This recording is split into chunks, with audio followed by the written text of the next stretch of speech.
Thanks as ever, George. Now, Samira Hashi spent her earliest years in a refugee camp in one of the most dangerous countries in the world, that's Somalia. Her mother managed to flee and took her children to London, where Samira grew up, made friends and established a modelling career, and she never really looked back until now. In a BBC Three documentary, Samira returns to her war-torn homeland. She's going to discover her roots and what her life might have been like. Let's take a look at her meeting a family living in a refugee camp. How many people live here?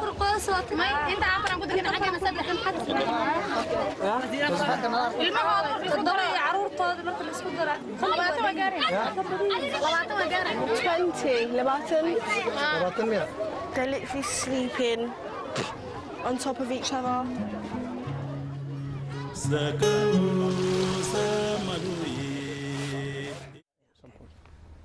Well, Samira's in the studio with us, back from Somalia. Hello. Hello. It's lovely to have you with us. It really is. I mean, we've seen you there talking to some of the girls. Were they of your own age? They look much older than you. No, they were. They were really, really young, some of them. Some of them my age, 21, younger, older. And I presume that's because of the harsh life that they have over there. A lot of women. So a lot of women and girls, and like I don't know whether the men were lost during the war or had to stay back to look after the animals that they had left or were fighting. So it was a lot of women and children. How did it affect you? Because you've had a jet-set lifestyle, a top model for lots of big, well-known brands, and yet you go back, that's where you came from. Yeah. How do you deal with that? It was heartbreaking. It literally broke my heart because I didn't know Somalia. I've never been to Somalia. I was born there, and I grew up in London because Somalia was in war. I came here for a reason, and that was always there in the back of my mind. So when I actually went there to see it, compared to London, it was, I cried, literally the whole way through the documentary, I cried. Nope, sorry. And you met your father when you went back there? Yeah. And you haven't seen him for how many years? 18 years now. Let's just have a quick look at the clip. We've got the clip at the moment when you meet your dad. Awkward. Oh. Hey, no. You remember me? Yeah. No, you look very different. I look very different. 50 years. Is it? Yeah. You met her? Her dad has a new family, a young wife, and 3 sons. These are your brothers? Oh. Yeah. Do you know I'm your sister? So weird, Harvey, you look so different, but you do look good. Very old? No, you look good. For your age, yeah. For my age, I'm young.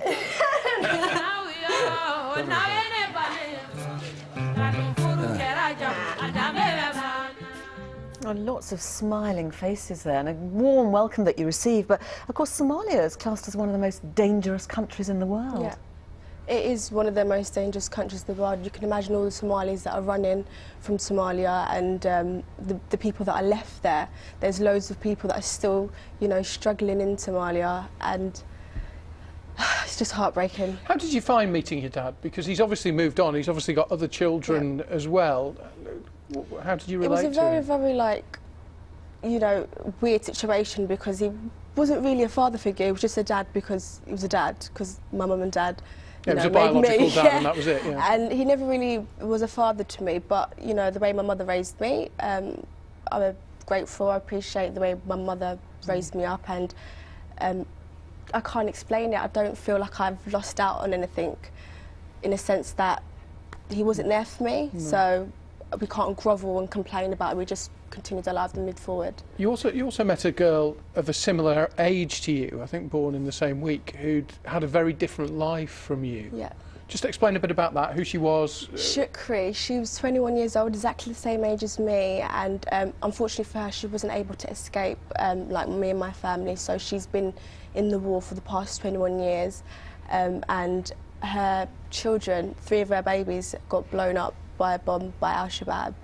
And it was a year later that it happened, when I saw her, and I could see from her face that she was literally heartbroken, but I just couldn't a 21-year-old, you know, like 21-year-olds in London, they party, they go out there at university, they're having fun, whereas over there they're losing their children, they're, you know, struggling, and it's just like, she's my age. Yeah, I couldn't. Life very fragile over there. Let's just look at another clip from that film. How many children, Ayazata? I produced 4. You Three they died. meesha ku dhinteen? Bam. Bam al-shabaab soo tuuray guriga waxaan joogeen hal mar oo ku dhacay kulligood wada dhinteen. Qoys dhan sida u joog hal mar ay wada dhinteen. Ani 3 leew iga dhinteen.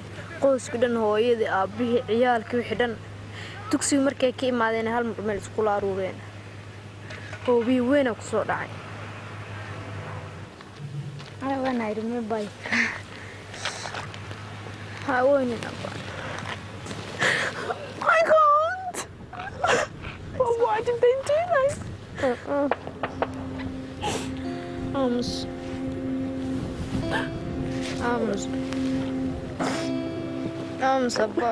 You must have read and heard things before you went there, and you know you would have been in contact with people there, but was it worse than you imagined when you got there?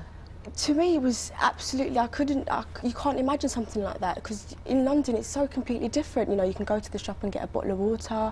In there, you can't do that. You can go to school and not feel threatened or feel scared in any way. In Somalia, every day is like a scary thought. Is my child going to come home today? And this has been going for 21 years, so it's crazy. How do you now relate to your life, the life that you've enjoyed in London, the very transient, maybe a bit superficial, I don't know, but the world of modelling, when you've experienced that? To me, now it just seems so small in comparison to what they have. You know, they're alive and they're happy with the bare minimum that they have, and I'm still in London miserable with everything that I have here. So modelling now I just see as something I enjoy, as a platform hopefully to help Somalia and, you know, raise more light and awareness in the situation in Somalia. So it's put it all into perspective for you, basically, Yes. hasn't it? As it would with anybody. But you know, you say you want to help Somalians now. What more can you do? Obviously this film is going to raise awareness of what's happening there. I want to raise money, funds, awareness, the camps. You know, simple things like clothes that they don't have, and we just have shed loads in our wardrobes, that they would appreciate. Like, I think every human being deserves clothes, food and shelter, and they don't even have that sometimes.